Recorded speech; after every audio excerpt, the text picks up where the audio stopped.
Hook, 0 to 3 seconds. Want to easily plan client follow-ups with AI? Here's a simple beginner workflow you can test today. Streamline Client Follow just changed one part of the workflow, and this is the test worth running first. Fast explanation.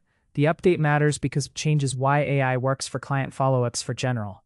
Instead of repeating the headline, focus on one practical task and compare it with your current process.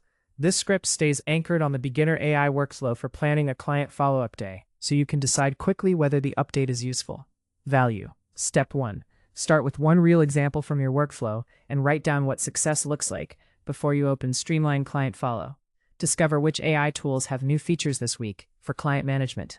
Step 2. Use Streamline Client Follow to create a first draft around how to organize your client list quickly. Then run a second pass that changes only one variable so you can compare the outputs cleanly. Keep the version that sounds more specific, more human, and easier to use immediately. Step